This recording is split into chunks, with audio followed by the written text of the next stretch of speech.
Au sommaire de l'actualité, ce mercredi, le bon déroulement du processus électoral continue de recevoir les éloges de la communauté internationale. Ce mardi, le coordonnateur résident du PNUD a salué la gestion des contentieux électoraux conduite sous l'autorité du président du Conseil constitutionnel, Jean-Bernard Padari. Et puis dans la lutte contre la corruption, l'autorité indépendante de lutte contre la corruption tend la main aux leaders religieux, une alliance inédite pour freiner une pratique qui gangrène encore de nombreux secteurs du territoire.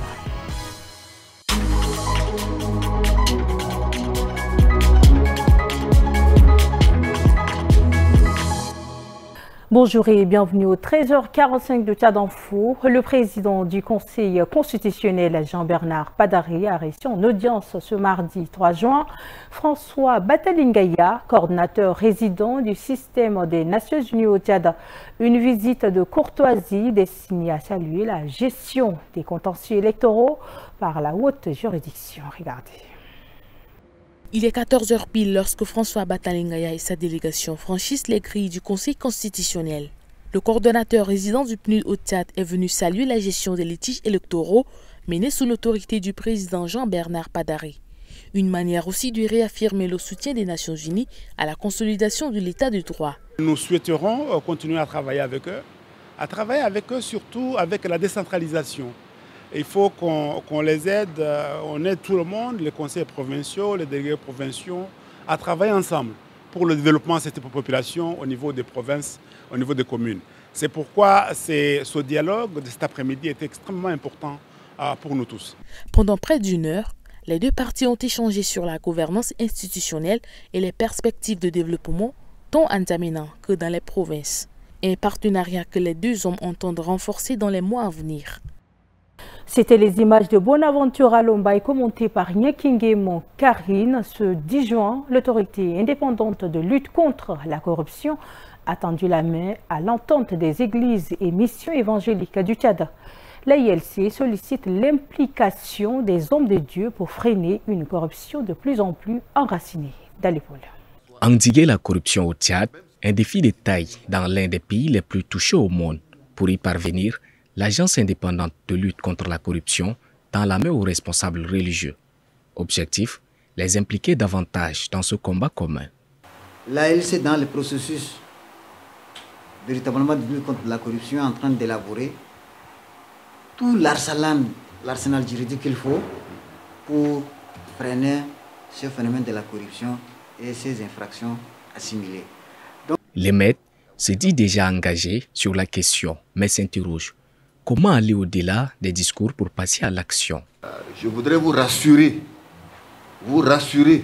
et j'insiste sur le mot, qu'au niveau de l'Église, nous sommes engagés à lutter sérieusement contre la corruption.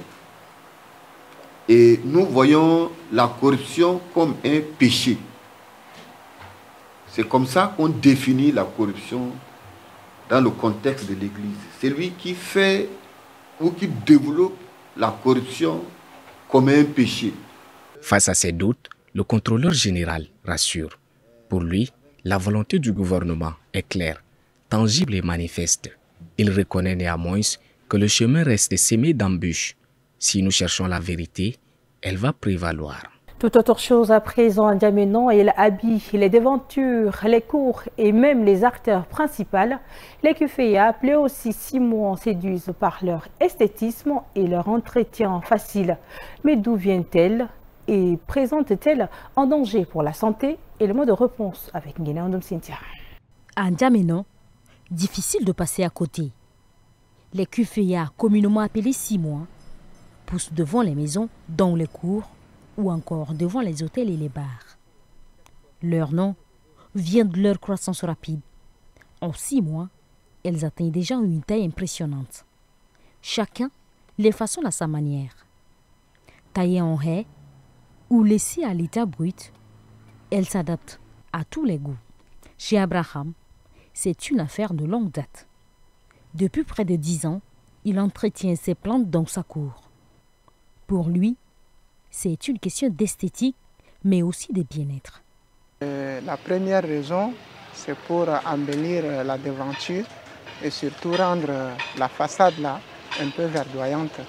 Comme ça donne l'envie de voir la maison. Et non seulement ça attire aussi tous les passants. Mais ces plantes ne font pas l'unanimité. Selon certains professionnels de santé, elles pourraient avoir des effets nocifs sur l'organisme, notamment en cas d'exposition prolongée. Ça émet beaucoup de chaleur, que même les animaux les évitent. Et durant ces temps intempérés, là,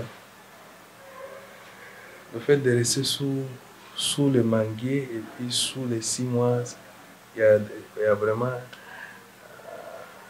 beaucoup de différences. Alors, et puis, communément, on voit cet arbre, quand ça produit vraiment des pollens, c'est très allergétique. Selon les informations recueillies, ces plantes proviendraient des rives de la mer Noire, où elles sont connues pour pousser dans des conditions arides, y compris en zone désertique. La correction des épreuves écrites du baccalauréat a démarré ce mardi 10 juin à N'Djamena. Plusieurs établissements sont mobilisés pour cette phase cruciale qui devrait durer 3 jours avant la proclamation des résultats. Ngami Daniel, Guénondom Cynthia. À peine les épreuves terminées, place maintenant à la correction. Ce matin, au centre de correction du lycée Sacré-Cœur, plus de 400 correcteurs se sont réunis. Stylo en main, les enseignants s'attellent à la tâche avec rigueur. Objectif, corriger de manière juste et équitable les copies des candidats. Chaque enseignant dispose de guides méthodologiques pour garantir l'uniformité de l'évaluation. Les corrections se déroulent dans 4 centres. Le collège évangélique, le lycée Sacré-Cœur, le lycée féminin et le lycée Marif Tchado Turc. On a d'abord fait l'appel, on a donné les badges aux correcteurs. Maintenant, comme vous voyez, on est en train de les installer. On les a installés. Maintenant, on a préparé pour eux la correction des sujets.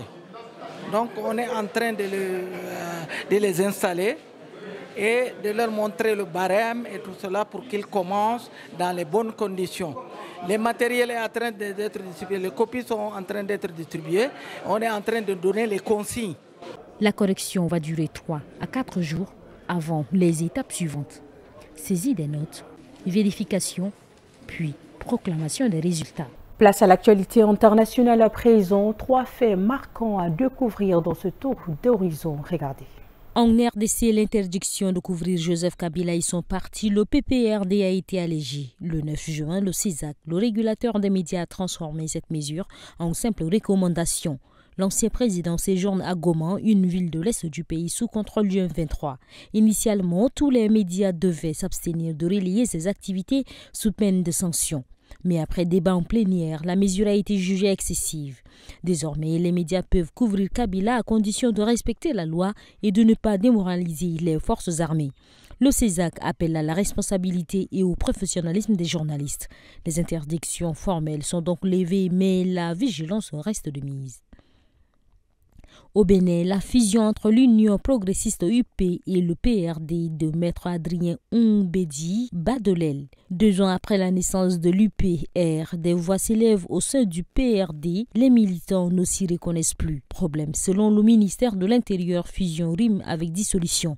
Autrement dit, le PRD n'existe plus légalement. Pourtant, Oumbédi veut récupérer le nom, les attributs et surtout son autonomie politique.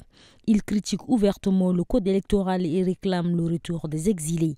En coulisses, la rupture semble actée même si rien n'est encore officiel. L'UPR, elle, reste silencieuse mais un cadre prévient. Ils sont libres de partir, on ne les retiendra pas.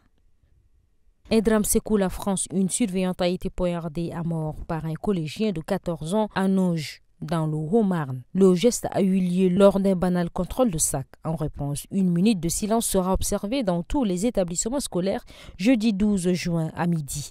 La ministre de l'Éducation, Elisabeth Borne, parle d'un choc national. Emmanuel Macron dénonce un déferlement de violence insensée et le gouvernement annonce l'interdiction immédiate de la vente de couteaux aux mineurs. L'idée de portique de sécurité fait débat. Mais pour les autorités, il faut aussi s'attaquer aux causes profondes de troubles mentaux chez les jeunes, banalisation de la violence et surexposition aux écrans. Et c'est tout pour cette édition, mesdames, messieurs. Merci de l'avoir suivi. Tchad Info, c'est l'information en continu.